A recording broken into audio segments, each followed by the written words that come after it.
Are you passionate about filmmaking? Then you want to listen to Darren Mackie's story. He is a second AD, meaning second assistant director. This job is very crucial to the success of a production. But I won't tell you more.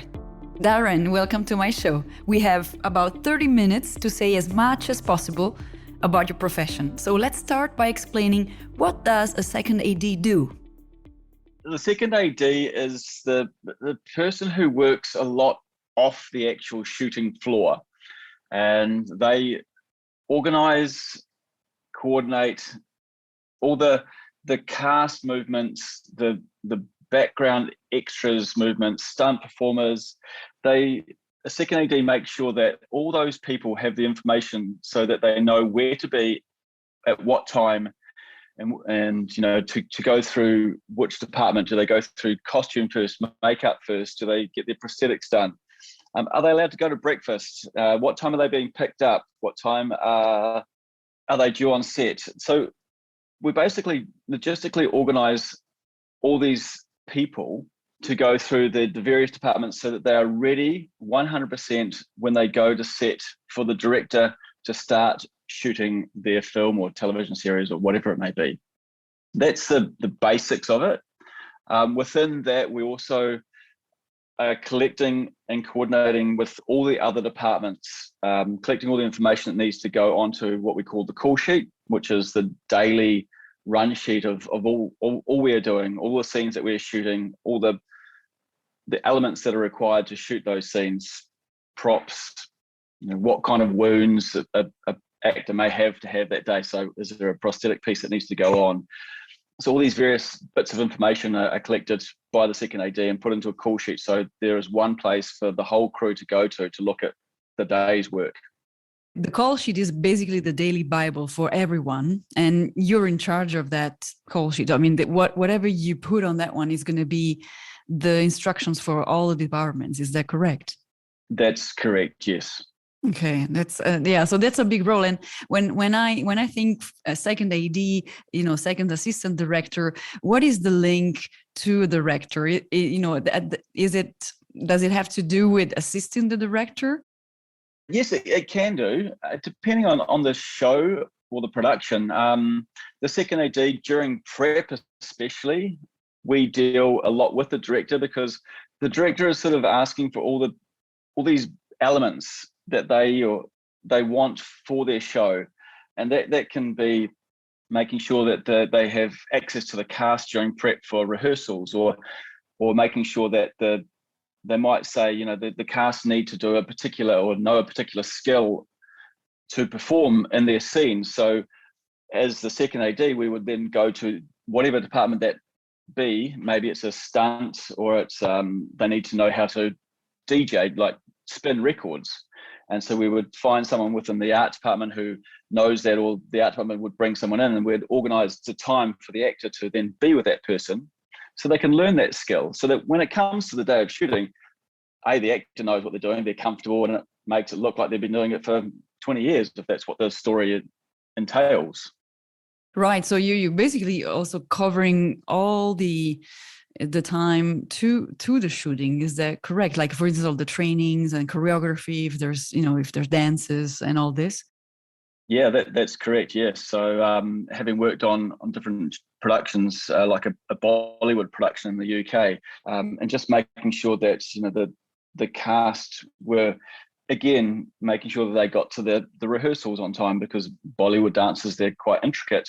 So they need to know how those dances go, so that when we do shoot, you know, they're comfortable, and it takes less time to shoot. And obviously time on a film set is quite valuable. Valuable, yeah. So it is. I remember from Black Sails, I found it such a hard job, because it really requires concentration, adaptability, because of course nothing goes according to plan. So maybe one actor was fell sick, and the other one could not make it on time, and then the director didn't make his flight on time. So you had to really juggle a lot of those elements. And how do you cope with that? I think ADs, especially second ADs, just love change. We have to. it's one of my favorite sayings. The only constant is change, because Right. on a film production or a TV production, yeah, as you say, the things are changing minute to minute. Especially in today's environment as well. But yeah, people sleep in, people miss, as you say, miss their flights. They become ill.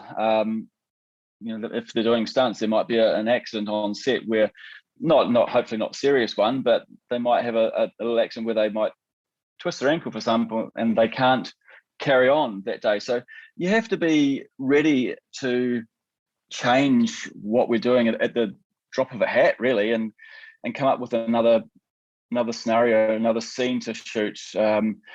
Find who's available at short notice to come in to pick up the day's work, so we don't lose all that time. Because again, shooting a television or a film, time is of the essence, and it can cost a lot of money to the production company if there's a lot of downtime with hundreds of crew sometimes standing around doing nothing if we have to wait. So yeah, we do have to be very adaptable and be able to just change things, and that can happen even with a call sheet. We might start the day and I'm prepping a call sheet for the following day with a 7:30 crew call, and then as I work through the call sheet, I realize that actually these casts have got a 12-hour turnaround, and they're going to be with us right to the very end of the day, even though they weren't originally going to be. So we have to push the crew call by an hour. So, of course, because there's also rules and union rules as to how many hours in a row an actor can work. Yeah, and then bad weather comes rolling in, and we're shooting outdoors. Do we make a wet weather call, and all of a sudden we're changing the call sheet again to shoot indoor scenes the next day? So yeah, it can change a lot. Yeah. Okay, and then calling the right extras or the supporting actors, and or maybe you're not available because they're shooting somewhere else.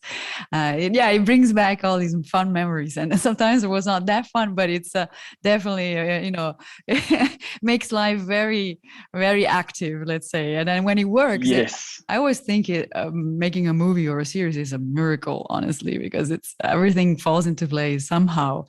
Who's your closest department? Like, you're working with a team, and then who do you really work closely with? So as the second AD, the departments I work the closest with are costume and makeup. Again, depending on the show, the prosthetics team, the stunt team, and then obviously my own or the AD team itself, and then any cast drivers. So they are the sort of the closest departments. And then within that, and then also sort of on the next level would be the technical departments on set, just because as a second AD, you're always collecting information about what they require as far as, do the lighting department need a pre-call to do a pre-light? Do the grips need extra time in the morning to build a techno crane, for example? So that's ready for when we come to do the block in the morning, first thing of the scene that we're shooting. So yeah. Now, you have, of course, done many years as a second AD, but how did you start? Like, let's go back to your studies. What did you study back in your, high school or university years? Yeah. Okay. I studied, and I never finished my degree, but I studied psychology and tourism management. Oh, okay. Not too close, but psychology could be a very good factor, actually, a very good element to know. Yeah, actually, I tell you what, it really is. So I was sort of second year in my university studies, and I just for a bit of extra money, really, I was enrolled with a talent agency just to pick up some work as an extra, or to help boost the old wages as a student, just to help me through. And I one day got a call from my agent, and she said that the BBC was in town and they were filming a 2-part TV series called The Lost World, and they were looking for a stand-in / runner, and asked me if I wanted to go along to the interview. I didn't really know what a stand-in runner was at the time, but I thought, yeah, why not? Look, it doesn't hurt. So I went along to the interview, and I ended up getting that job with the BBC, so shooting in New Zealand for 8 weeks. And a stand-in is basically someone who stands in for the actor that they've been hired to, who they sort of resemble. And as the camera department are setting their marks, the lighting department are lighting the scene, the stand-in stands there and walks through the action of the actors so that they can build the shot, so that when the actors come back in, everything's set and they just sort of go back into rehearsal. So I became a stand-in runner. And again, the other side of that coin, the runner, is someone who runs water, runs teas and coffees, who might run from set to the production office or to pick up things that departments have left behind or forgotten.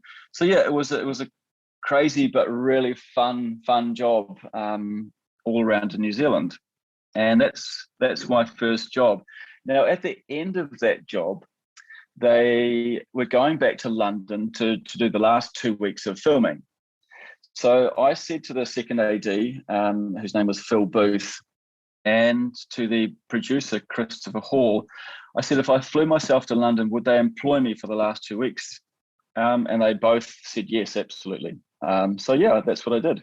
I flew myself to London and I worked for 2 weeks to finish that job. And then I had a 2-week holiday and flew home. And that was it. Yeah. That was the beginning of your career, and you never left. No, I never left. And I mean, and it was the beginning of my career. The first AD on that job was a gentleman called Guy Healy. And I learnt later on that Guy actually had a degree in psychology, but he was a first AD. Now he's a first AD who I really looked up to. And I ended up working with Guy and Phil as a team with their English-based third on 4 other productions. So I came back from that job. I was back home for a month, and I got an email from Phil asking me if I wanted to come back and do a feature film in the UK called Bend It Like Beckham. So I flew back and I did that job. And again, I stayed for that job. I was a floor runner driver on that job. Okay. Finished that, came back to New Zealand, and then about 3 or 4 weeks later, again, I got another email asking if I'd want to come back for another feature film, and it just kept going for sort of a couple of years. As a runner, right? Yeah, I mean, I was as a stand-in initially, a runner, and then the last job I sort of ended up doing a lot more sort of third AD work within the team as well. Yeah. And third AD, what does he do? So the third AD is the person who's on set, who supports the first AD on set. The third AD will do a lot of the looking after what the crew require as far as communications. We use radios, RTs on set. The third AD will be that person who makes sure that they are issued to personnel with their earpieces and make sure the batteries are charged each day. Also on set, they will look after cast, they will set background. And again, it depends on what kind of show or production. There might be a second who's also on set. So the third AD will be more in the cast world, and the second will be more supporting the first with the technical departments and setting background. So it just depends on the level of the show, really. Okay. And the step to then becoming second AD, because of course you got such a responsibility. If you make a mistake on the call sheet, then it's going to be a mess. How did you move then into becoming a second AD? Did you first, were working side by side to the second AD initially? Yeah, it comes with sort of, I guess, learning as you go. And I mean, all my training has been on set, so it's been definitely on the job training all the way, and it's just watching what the people around you do, watching what the second AD did, what the first AD did, and then one day an opportunity came along to be a second AD on a small TV show in New Zealand, a kids TV show, and it was sort of, here you go, this is what we need, here's the template from the previous season, and make it work. Yeah. There's no better way to learn than the hard way. Well, exactly. Yeah, being dropped in at the deep end, sometimes you sink or you swim, and I think if you've got the right personality, you've got the right mindset, you can make anything work. And you just, if you don't know, you ask. Right. And talking about personality, what do you think are the best skills that one should have to be a second AD? Yeah, I think you've got to be a great listener and an excellent communicator.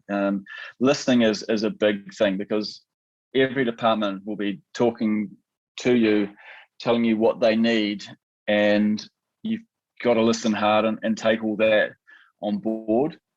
Listening also applies to, I mean, there's been many, many occasions where casts have just come to me and just, I guess, downloaded at the end of the day. And just being a good listener and being someone that they know they can come to and talk to, it gives them a place to sort of vent and yeah, to make them feel that they're being heard.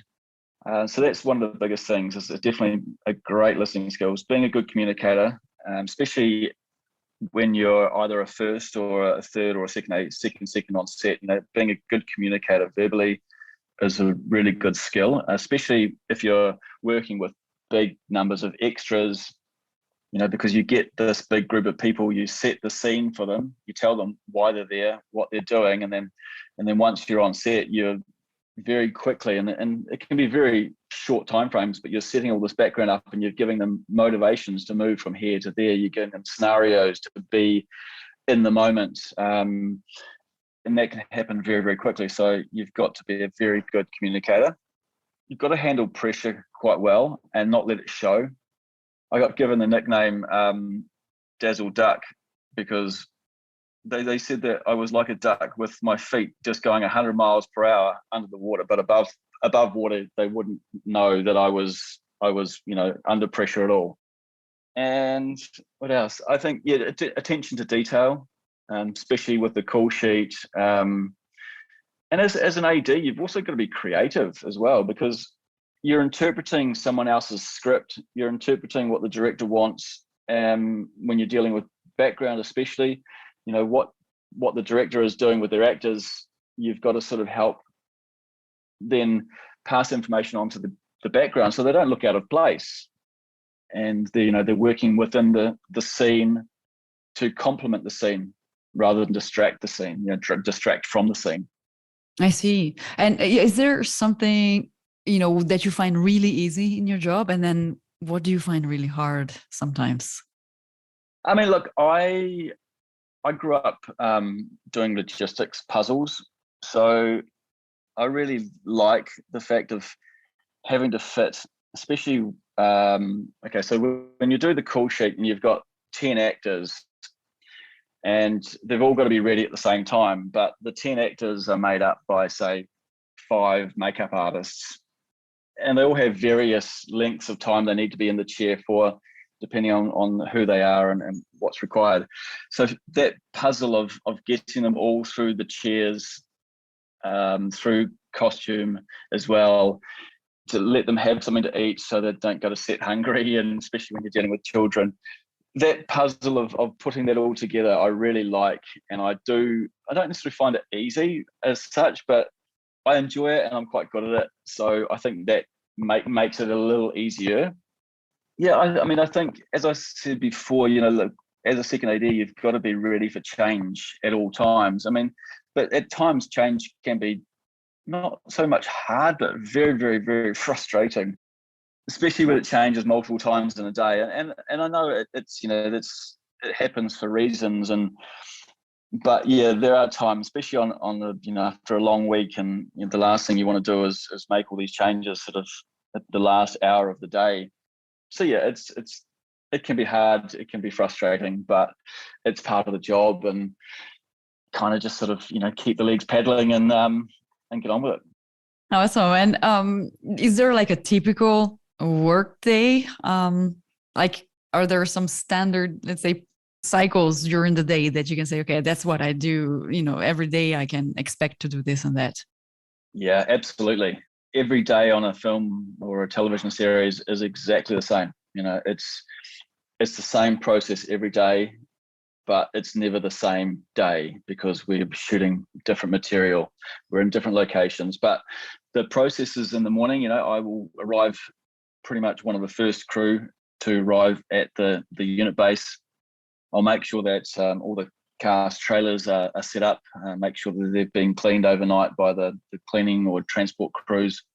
I will put sides into their trailers. Sides are the small script pages for the scenes that we're shooting for that day.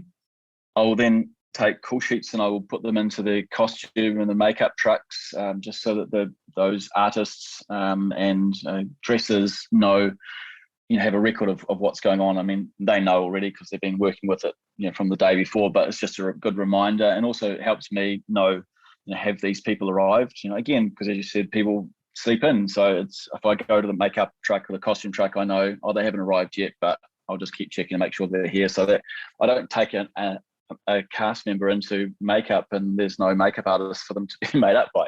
That can be quite embarrassing. Especially some sensitive actors. Oh, yes, exactly. I've had a few of those in my life. So that's the sort of the morning, and then it's basically monitoring. These days, we use WhatsApp as a cast driver group. I'll monitor WhatsApp, make sure the cast drivers are standing by for the cast. They're being picked up, they're traveling on time, and then once they arrive, it's just making sure that they go through their processes on time, and until those cast members are on set, and then I can sort of start getting into the call sheet. I mean, more so. I mean, it's always whilst you're waiting for those casts to travel, or you started to prep the call sheet. You're starting to work on it. You're looking at the overall schedule, so you know what's coming up, so you can start putting that into the call sheet. And then once they're on set, it's really sort of get down to work on that, start discussing the following days with all those departments I mentioned earlier, and building that call sheet. Yeah. I wonder if there are some other, jobs within the film production that you could cover or that you would be interested in covering, or is it once a second AD, always second AD? I have firsted some little shows, some short films. I've firsted a TV series, sort of a one-off TV special actually, and a little web series. So yeah, I mean, it's a different set of skills being a first AD. You're on the floor, and you're working with the technical departments. There are crossovers. I mean, still with a first AD, very conscious of time. So time management is a big one. So there is, definitely wouldn't be averse to doing some more firsting at some stage. I've been a cast coordinator, okay, which I did for a short while on a Cowboy Bebop, sort of a couple of years ago. It's all sort of the behind the scenes stuff, making sure that the cast, flights and travel and accommodation and their contracts, and go to the agents and get signed off and make sure everything's sort of, all the boxes are ticked before they even step on the set. So, and then just dealing with their day-to-day needs as we go through the production, their massages and their recovery sessions, and all these little things that casts need when they're working hard. And in all these years of working as second AD, what lesson have you learned? One or more, of course, that you would say today I can benefit from this lesson. I think the one lesson I can actually think of, it wasn't when I was a second AD. I was actually the second on Avatar, and I took a group of the military performers, the stunts and the featured extras, to an off-site community hall to do a day of training. And the manager of this community hall turned up with a reporter and a photographer, saying that they'd just done a piece on the manager for some, I can't remember exactly what it was, but for some story that they've been doing, and they just wanted to get a photo of him in the hall. And it's like, well, no, you can't really be in here because we've got all these people in costume and they're doing training. And I said, oh, no, we'll be fine. We're just going to go to the back corner, and the camera will be facing away and it's fine. So I said, okay, well, look, that's fine. I watched them do it, and then they left. But what I didn't realize is that they stopped in around the corner, and they must have taken a photo, because the next day I got a phone call from the production manager saying, what the hell is going on, Darren? Have you seen today's paper? and plastered on the front page of the paper was a picture of one of the stunt women with a prop gun. Yeah, and I wasn't very popular for a couple of days, but in hindsight, that film was hugely successful. It did not do that film any damage whatsoever. And as we all know, Avatar was one of the biggest grossing films of all time. So I think in the end, I actually did them a favor. So. But the lesson there is, because it's all this information for films, all the production companies want to keep everything so quiet, and we all sign non-disclosure agreements and everything like that. The lesson there is basically don't let reporters into a training session.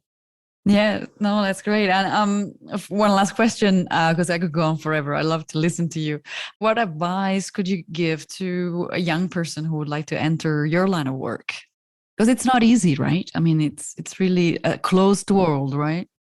It can be a closed world, yeah. I mean, it is, I think, just persistence, determination, and just being willing to do whatever it takes, especially if you do get that first initial breakthrough, and you get that first job, just always looking to be busy.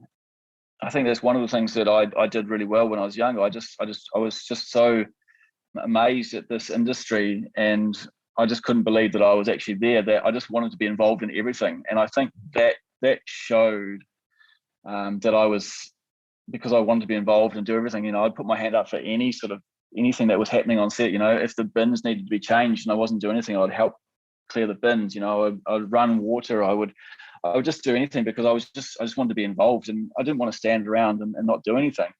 And that showed that, this person really wants to be here, and they're really keen. And then it's just basically, when you are on set and you're there and just watching what everyone's doing, because being, as a stand-in or a runner or an on-set PA, that's the place where you get to see everything happening around you, and taking all that in.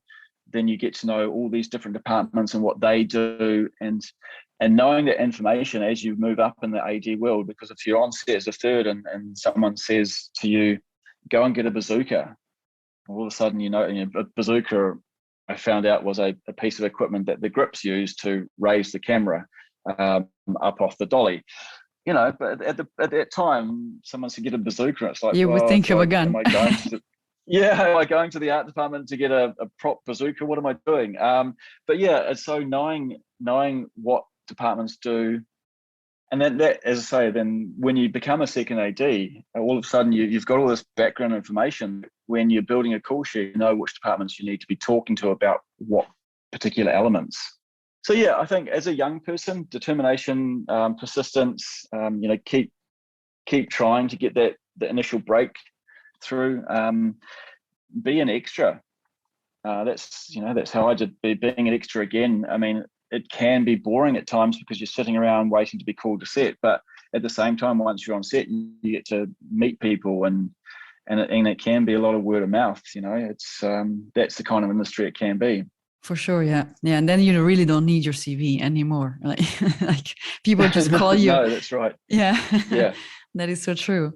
Well, thank you so much. It's been so entertaining, and I hope. I wish you all the best for all your future projects. I'm sure there's a lineup of projects for you, and films and series, and maybe one day we'll also cross paths again. Are you a first AD and want to share your story at Job Tales? Then please write me on Instagram or at jobtalespodcast@gmail.com.